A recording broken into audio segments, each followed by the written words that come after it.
Salut les 20 jeux de joueuses et les 20 jeux de joueurs, bienvenue dans cette 20 jeux de vidéo où nous allons bêcher pour planter des arbres. Pourquoi?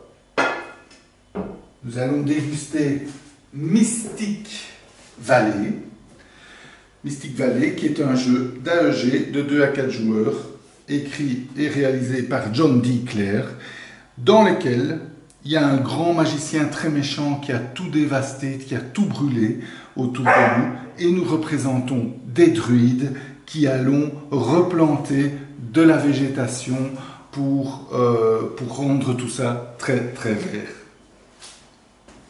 Ce jeu a inventé, cet auteur a inventé un nouveau système qui s'appelle le Car Crafting System. Qu'est-ce que c'est? C'est un système fort proche du deck building. Tous les joueurs ont un deck de 20 cartes, le même deck, et au lieu de construire son deck, on va construire les cartes. Vous voyez, les cartes sont vierges ou avec ici un pays dévasté, encore des vierges, des pays dévastés ou des pays ici fertiles. Donc voilà, un deck de cartes, et nous allons construire nos cartes comment? En achetant des améliorations de cartes, et quand on l'aura acheté, on va pouvoir glisser la partie carte, et vous voyez, et comme ça je construis ma carte par des tiers.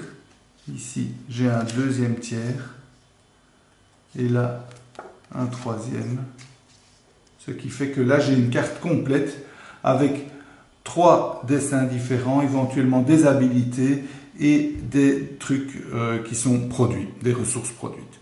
Voilà, ça c'est ma carte construite. Comment ça se passe concrètement? Chacun joue à son tour.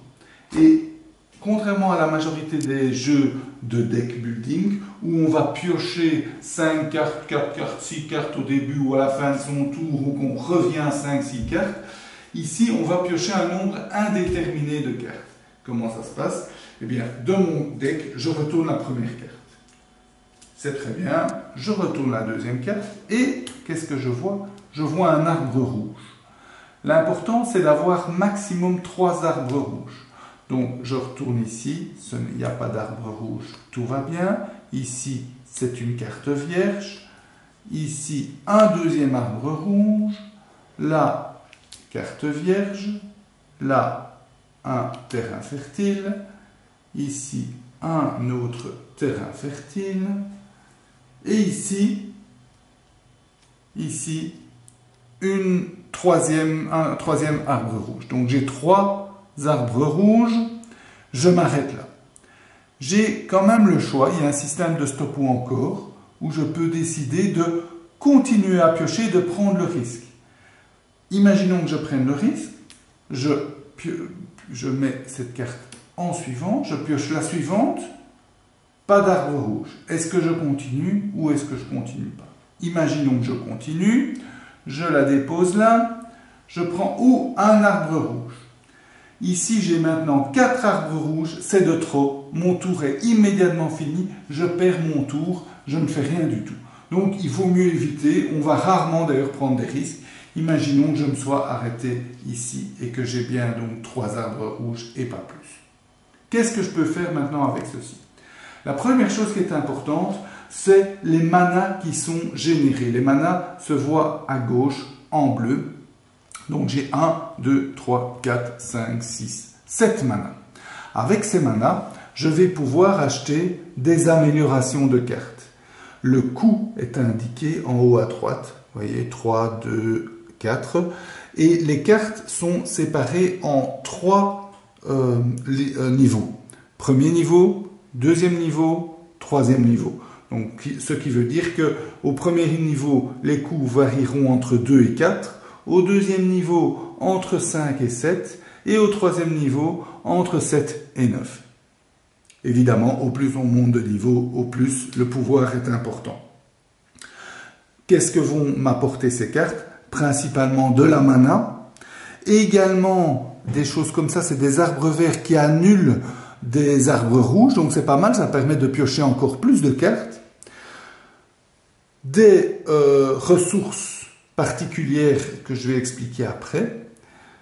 Encore des manas, et là des points de victoire. Donc on va gagner à chaque tour des points de victoire qui sont ici. Et quand il n'y a plus de points de victoire, un peu comme Roll for the Galaxy, quand il n'y a plus de points de victoire, c'est la fin du jeu et on compte les points.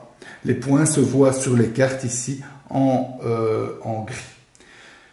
On va donc acheter des améliorations de cartes qu'on va glisser dans nos cartes. Imaginons que j'ai acheté celui-ci. Je vais le glisser dans ma carte. Mais on va aussi pouvoir acheter des cartes vallées. Comment est-ce qu'on va acheter ces cartes vallées? Grâce justement à ces ressources produites. Ici par exemple, on en voit une belle qui produit pas mal. Allez, je n'arrive pas à l'enlever, c'est pas toujours facile. Donc vous voyez, elle produit 3 ressources, une sorte de traces de bête, une feuille et encore une feuille. Donc, avec ces ressources produites, on peut acheter ces cartes-là. Le coût est indiqué en haut à droite. Ces cartes-là, ce sont des cartes vallées qui restent en permanence devant vous et donc qui vous apportent soit un bénéfice permanent, par exemple, vous faire produire une des ressources à chaque tour, soit vous apporte des points de victoire à la fin du jeu. Et voilà, vous savez tout sur le jeu. C'est un petit peu dommage qu'il y a finalement peu de ces pouvoirs-là. Le jeu est un petit peu trop mécanique, puisque on va surtout faire en sorte de produire un maximum de mana pour pouvoir acheter toutes ces cartes, ces améliorations de cartes, et ensuite un maximum de ressources pour pouvoir acheter ces cartes vallées. Donc c'est très mécanique. J'aurais aimé plus d'habilité, plus de fun et moins de mécanique dans le jeu. Mais sinon, le jeu tourne à merveille. C'est très agréable de créer ses propres cartes. Et tout est bien équilibré. Et on refait une partie avec plaisir. On demande néanmoins peut-être cette extension-ci qui est sortie en même temps et peut-être d'autres qui vont encore sortir après pour avoir plus de variabilité dans les pouvoirs et un peu plus de fun dans les parties. J'espère que cette dégustation de Mystic Valley vous a plu. En tout cas, moi, elle m'a plu. Santé et à bientôt.